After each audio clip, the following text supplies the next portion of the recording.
Student, इसके बाद हमारे स्टमक में जो तीसरे सेल्स पाए जाते हैं जो कि गैस्ट्रिक ग्लैंड के तौर पर एक्ट करते हैं, वो हैं म्यूकस सीक्रेटिंग सेल, या उन सेल्स को हम लोग गॉबलेट सेल्स भी कहते हैं।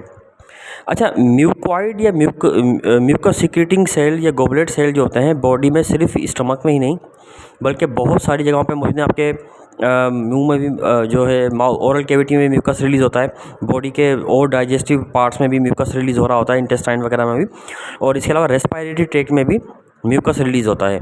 तो जहाँ कहीं पर भी बॉडी में म्यूकस रिलीज़ होता है, म्यूकस को रिलीज़ करने वाले सेल्स को म्यूकस सीक्रेटिंग सेल या गॉबलेट सेल्स कहा जाता है। अच्छा, अब ये जो म्यूकस सीक्रेटिंग सेल होते हैं ये म्यूकस सीक्रेट करते हैं, और ये म्यूकस सीक्रेटिंग सेल स्टमक में हर जगह पर होते हैं। अब ये सेल जब म्यूकस सीक्रेट कर देते हैं तो इसका म्यूकस एक लेयर बना लेता है अराउंड स्टमक, यानी स्टमक की वॉल इंटरनल एक लेयर बन जाती है स्टमक की वॉल के ऊपर, जो ये कहलाती है म्यूकस की लेयर। और ये म्यूकस की लेयर जो होती है ये प्रिवेंट करती है हमें कोरोसिव इफ़ेक्ट ऑफ HCl से, यानी तेज़ाब के जो इफ़ेक्ट्स हैं उनसे हमें बचाती है। कोरोसिव इफ़ेक्ट ऑफ HCl मतलब उसके जो जला देने वाले इफ़ेक्ट्स हैं उनसे हमें बचाती है। तो ये जो लेयर है इंटरनल, ये सबसे बड़ा बेनिफिट इसका ये है।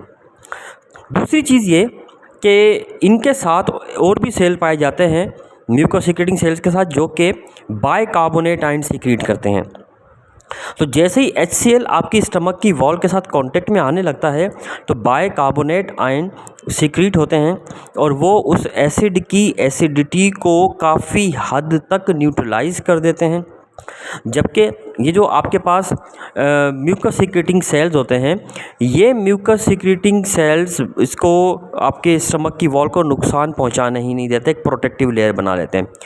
अब आप यूँ समझ सकते हैं कि आपका जो स्टमक की जो इंटरनल वॉल है और HCl है, उनके बीच में एक बैरियर आ चुका है म्यूकस का, और ये बैरियर जो है डायरेक्टली एसिड को कांटेक्ट में आने देता ही नहीं है। अब मिसाल के तौर पर मतलब कुछ ऐसा हो जाता है कि कहीं से कोई म्यूकस की लेयर ख़त्म हो जाए या हट जाए या कम हो जाए तो क्या होगा?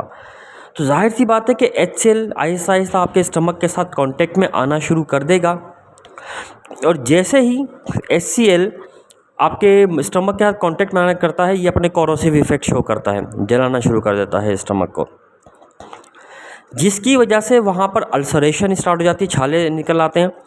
इस प्रोसेस को हम गैस्ट्रिक अल्सर कहते हैं, और अल्सर आमतौर पे इस वजह से होता है। और फिर अल्सर के काजेज़ भी होते हैं, मतलब आप कोई मिर्च मसाले वाली चीज़ ज़्यादा खाते हैं उसकी वजह से भी हो जाता है, जहनी तौर पे दबाव है, स्ट्रेस की प्रॉब्लम है, उसकी वजह से भी आपको जो है ना अल्सर हो जाएगा। और दीगर कुछ मामला और भी हैं जिनसे अल्सर हो जाता है, कुछ मेडिसिन हैं, केमिकल जैसे, जिनकी वजह से अल्सर हो जाता है। बहरहाल ये अल्सर जो है वो इस एसिड की वजह से हो जाता है जब भी आपकी म्यूकस की कोई लेयर वहाँ से हट जाती है।